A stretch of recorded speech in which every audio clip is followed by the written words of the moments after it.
Hey, what is up everybody? Blades for here and to for you guys another video of Persona 5X. Inside today's video guys, we're going to be going over every last wonder dagger that's going to be useful for each DPS inside this game. Now this is going to be something not only for of course my TW players out here, but also for my global players who are really looking forward to find out what daggers they need to invest in for the characters they really do enjoy. Now if you guys are interested in this, just hit that like button, hit that subscribe button. It really does help me out quite a lot here. And there's a few things I got to say before we get into this video. Man, y'all know I love y'all. Y'all know I love y'all so much. Okay, I've been up all night working on build guides like crazy, and when I mean working on build guides, I mean truly sitting down and working on every last build guide I can work on. Now this has been something that of course I've been behind on here.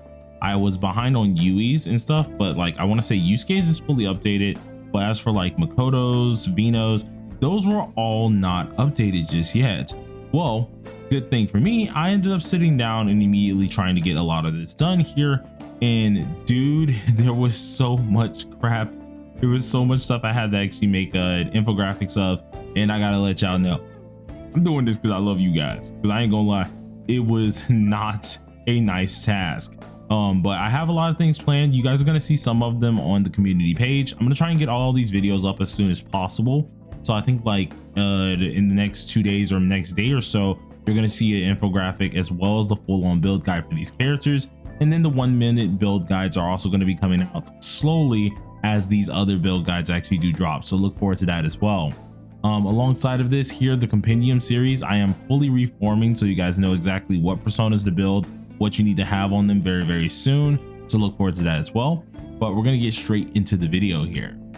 Now, a lot of you guys have asked me this question: what daggers do I need to have for my characters here, whether it's either characters that are already on global or characters that are upcoming? A lot of you guys are really interested into Kazumi, and that's what really brought about this type of video.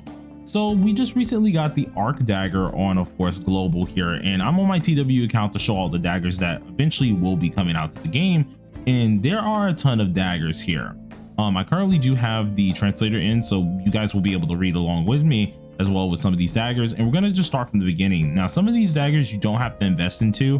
I think we're all very acquainted to these first two, mainly this one's if you want to make wonder a DPS here, pretty much the basic of the basics. And then this one is more of your like support dagger for like defensive purposes, aka anyone who's using Yusuke, anyone who's using ultra defensive needed characters for shields, this would be their dagger. But there are a ton of other daggers that we just don't know exactly what they do. This one's actually from Palace 3. We have a couple others that you can get from like the other palaces, being like Palace 4 in them. And there's a lot that you guys just don't at least know what you want to go ahead and invest into, including a lot of these exchange ones, such as the Arc Dagger, the Glimmer.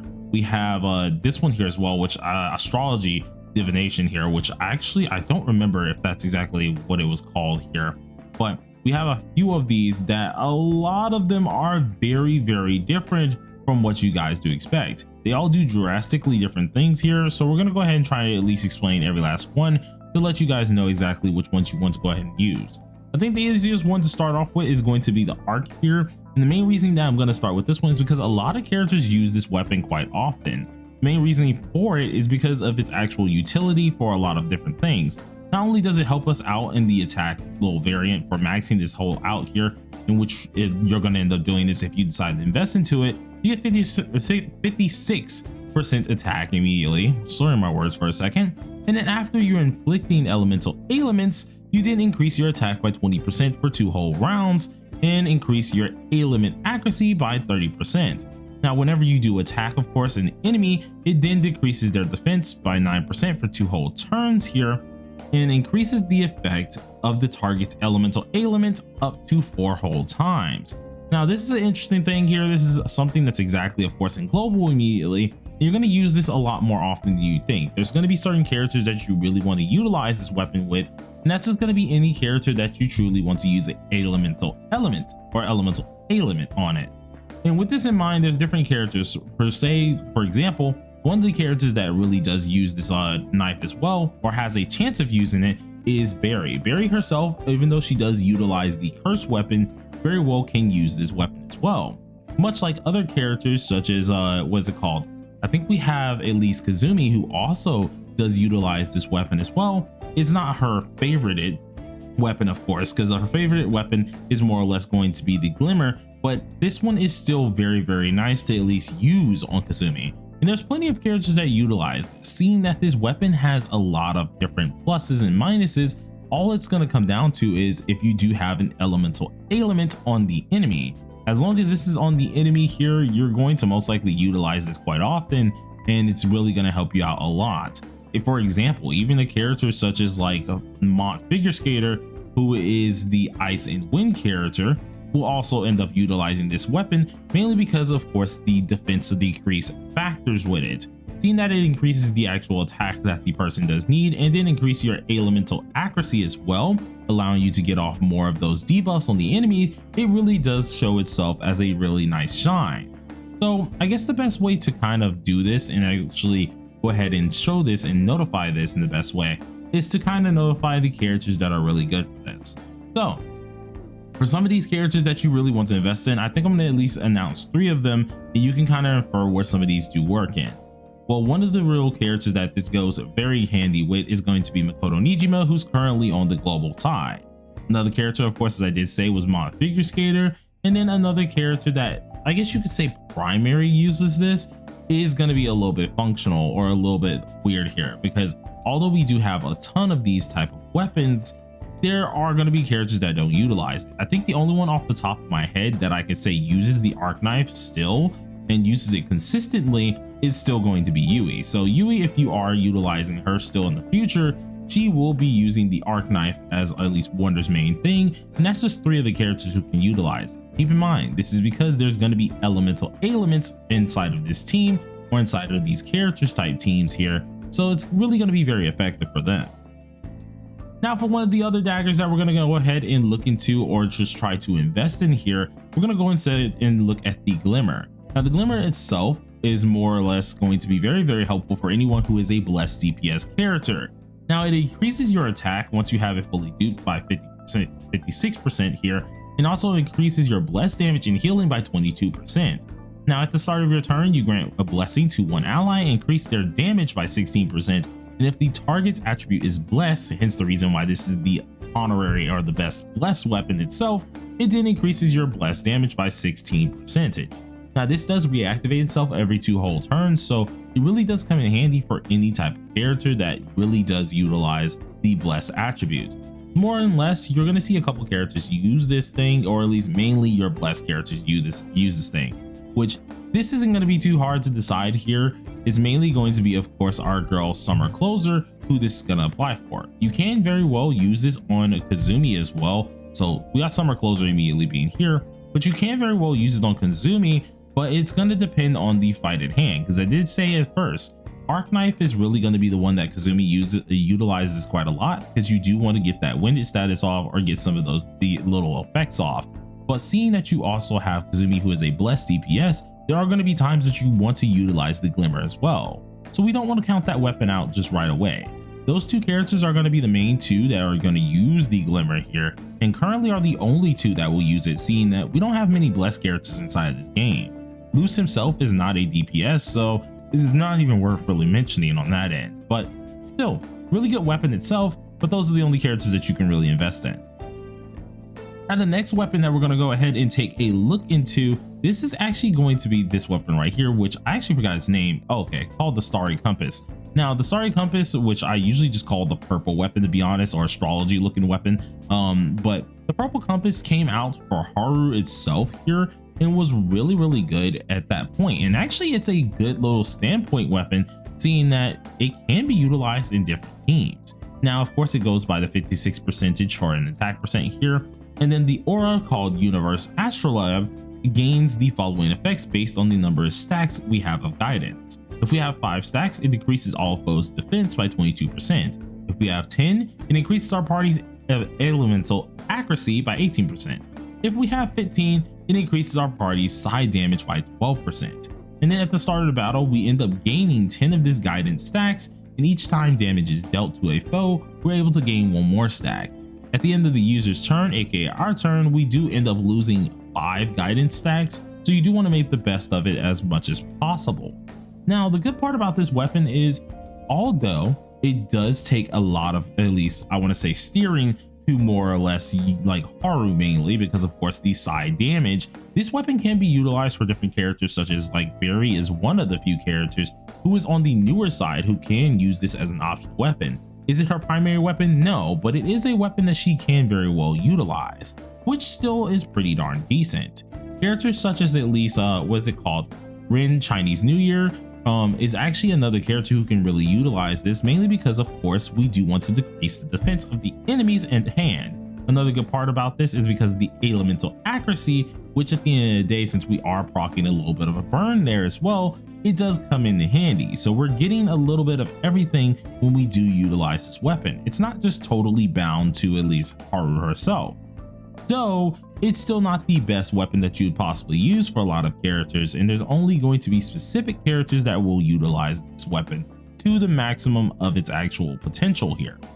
So we're only going to be mentioning the ones that really utilizes this weapon, and as I did say before, there are people who could substitute it out, like of course Barry, Chinese New Year Rin, though the only one who it's really meant for is going to be Haru.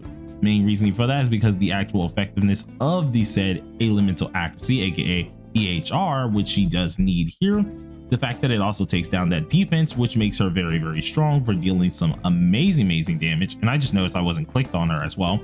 And then of course the fact that you're getting that lovely psychic damage. So I think this weapon is the only one that's really utilized for Haru herself. Other than that, it's going to be kind of iffy if you do decide to use it for other characters. All right, so now the next weapon that we're going to be going through, and these are all exchange weapons. We're going to go through the palace weapons afterwards for the most part here, so keep that in mind. But the next exchange weapon that we're going to immediately look at here is going to be Eyes of, I never could say this, so I just call it the Mesa weapon because I'm being so honest. I tried to pronounce it the first day it came out and I was like, yeah, no, this is just not going to work. So this is another weapon that's actually a very strong, but it's kind of bound to the user. And the reason why I say this is because of course we get the 56%, but after inflicting a status ailment, we increase our attack by 20%. And then we decrease the foe's elemental res by 12% and defense by 10% for 3 whole turns. Now this sounds all good, but we have to inflict a status effect in order to do this. Now this effect stacks up 2 whole times and the stacks are spent separately, and with 2 stacks you do increase the physical damage taken by 28% for 3 whole turns. Now I don't know if this just sounds a little bit weird to me, but I think the only physical damager right now that's a 5-star is pretty much just Ryuji and Mesa. So it makes a lot more things that we're kind of looking into a little bit harder to go ahead and steer for. And what I mean by that is we don't have many characters who are going to utilize this. Ryuji really can use it, and it is one of his better weapons as well, or if anything, his best weapon that he can utilize, seeing it is actually helping out his physical damage. And Mesa's the only other person who really takes a lot of at least influence from this. So with this weapon itself, you're not really going to find other characters using it more of a crutch. You're only going to be using this with the physical type characters, and that doesn't really steer at all. So it's kind of a downer to actually see something like that happen, but it's not really the most unexpected, especially with this type of weapon here. So your main characters that if you're going to invest into this weapon are going to be for Ryuji as well for the man Mesa. Now the next weapon that we're going to go ahead and talk about here, this one is going to be on the newer side, or getting slowly to the newer side, and that's going to be the weapon that I just called the Akechi weapon. The actual name for it is called Plasma Destroyer here, in which I ended up maxing it out, but I've only used it like a few times because of how restrained it really is. You can't use this weapon on anyone but Akechi, so for my Akechi stands out here, this is going to be the weapon for you. Main reasoning for this here is because Plasma Destroyer not only of course has a higher rate of attack than most of the other weapons, being at a whopping 60.7%, but it triggers something called resonance. Now at the start of the battle, or after any character does an almighty damage, cough cough, the only character who can do that is Akechi, with a persona skill for 2 whole turns, we end up having this. Now resonance itself is an effect that's triggered based on the Sonata effects, which Sonata is another thing that only Akechi can do. If you at least have 1 Sonata, it increases your attack by 30% and almighty damage by 12%. Then afterwards, all your thieves will then gain 50% of this effect, and at least 2 Sonata effects will then increase all your thieves crit damage by 18%. This more or less makes Wonder into a helpful position for helping out Akechi himself, seeing that Akechi is more of a sub DPS type character. So you always want to have this dagger equipped, especially if you're utilizing Akechi in some way or fashion. The only difficult part about this is Akechi himself is very hard to really utilize at a very low level, seeing that he scales off your DPS. If your DPS is doing a just jack ton of damage, he's going to record that said damage and deal a jack ton of damage. Though at a low awareness level, he's not really the best for doing this. Where you see a lot of his potential and really want to see him like really shine is at his A6, and it's very unfortunate to say something like that. So you're not really going to utilize this weapon too often. Though if you're in a Akechi stand, in which I really want to get this guy maxed out as well, hopefully they give him some justful or rightful buffs in the future, you're definitely going to want to get this weapon as maxed out as possible. Now the next weapon that we're going to go ahead and talk about, we're slowly getting to more of the newer side of weapons here, in which this is where things come a little hazy, because I can't remember if this one was exchangeable. I think it was, if I'm correct, and it was like this one, these two, as well as the what's it called, pink one here, that were like palace ones, but we're going to be talking about the exchange ones. Now the next exchange one that we're going to be looking at is just this one, because I'm pretty positive this one was an exchangeable, and this is called Fiery Inferno. Fiery Inferno more or less was one of those few weapons that kind of prepared a lot of us to see more or less like Chinese New Year Rin, or either see characters much often like, I would say, what's it called, the man Makoto Yuki. Now Makoto Yuki himself is actually really good here. The only downside with it is, of course, this is the only weapon that you're going to be utilizing to a heavy extent. Main reasoning for this, because this weapon actually does scale up to at least the 60% here, which is actually really nice to have. And then alongside of this here, Aura Inferno Baptism, which is one of the effects that it has, and based on the amount of stacks you end up having, it will increase your attack. Now this also increased the other thieves as well, but it's mainly going to come in handy for the fire damage overall that it can do, while also giving you some nice damage dealt overall in the long run. With this all in mind here, it makes it very known to say, hey, this weapon is only meant for our fire damagers out here, and there's not too many of them that you guys are really going to be utilizing quite a ton. But if you want to invest in some of these characters, once again, some of them are going to be Chinese New Year Rin, who is further along the time here, and you guys are going to see her a lot more often in the future. Makoto Yuki, which is also going to be a fire user. Then of course, if you are still utilizing characters like On, she also still does use this weapon as well. Seeing at some orderly fashion, she's still going to be a character that really does benefit off this weapon. Very strong. So I mean, at the end of the day, any character who is a fire DPS is more likely going to use this actual weaponry. So keep that in mind. If you want to use a fire DPS, this is going to be the one that you go ahead and go for. Now the next weapon that we're going to be going over that's also an exchangeable weapon here is going to be our electric weapon, which is one of the newer ones actually here. Now this one immediately is meant for Akihiko. I have not duped it out all the way here, but it goes up to 56% of your attack. At the start of the battle, you do increase your own crit rate by 19 whole percentage, and then later on you get some damage dealt increases as well as some electric damage increase based on your increase of your crit damage. Now this more or less is really helpful, but you're only going to be downed or at least bound to a couple characters who's able to use this. Being that it is really in fact just needed on electric damage, the main person who utilizes this the most is going to be Akihiko. Of course, some people could say, hey, but Blade, you could try to use this on Yui. That is something you could try, but it's not going to work out too well because Yui does not need this sort of weapon. If anything, Yui needs more of the elemental element weapon, seeing that, of course, to really get the best out of her, you need to make sure the enemy's defense is really low, you need to make sure you're able to crit, and you need to make sure you're dealing some wild damage, which the elemental elements really do allow you to do. While this weapon kind of does the exact opposite and doesn't really reward her much for it. So this weapon is really exclusive just to the man Akihiko, which isn't a bad thing and all, but still is kind of bounding.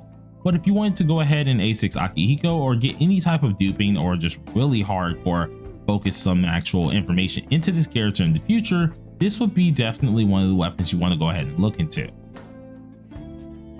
Now getting down to the newest exchangeable weapon here, which is going to be the Curse Dagger. You guys already know what the heck this is going to be used for. This is going to be more for my curse type characters. This is pretty much helping you out in the actual elemental accuracy division here, which I have to get used to saying elemental accuracy instead of EHR, which is effect hit rate or something like that.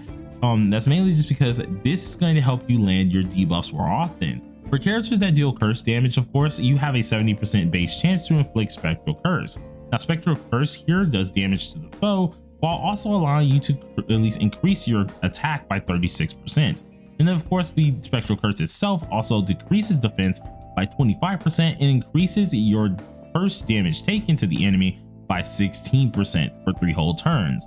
So no matter what the whole amount of this weapon is, hey, you're a curse unit, you're going to do a ton of damage and you're going to really benefit off of this. One of the main characters who benefits the most off of this currently is going to be Barry, and she is the newest actual curse unit. But don't worry, she's not the only one getting some of the love here. We do have another character getting some of the love, which is our man Joker. Joker still is actually relevant to this day here, and the man himself has been hanging on by a hot minute. This is definitely a weapon that he ends up using quite often here. Besides, of course, Starry Compass and maybe even one of the mechanic weapons, he still will utilize this one quite often. So it's really, really nice to actually see. The other person who can utilize this weaponry if you decided to really heavy invest into them, which I highly suggest you don't do so, is going to be a 4-star, aka the man Sapia. Now, he doesn't get a lot of love, of course, seeing that he is a 4-star, but this guy still can utilize this weapon. But more than often than not, you really want to use the Ex Machina weapon, aka the mechanic weapon, seeing that one's going to help you out more for the attack that he does need, allowing you to also take advantage of the persona attributes that it really does offer. So although that the man Sapia could possibly end up using it, it's only going to be bound mainly to Barry and our man Joker, so keep that in mind. Now that we went over all of these ones that are exchangeable daggers here, we're going to go over the non-exchangeable. I already said this one's for DPS, this one's for defense, but we do have a couple others that are in this little selection.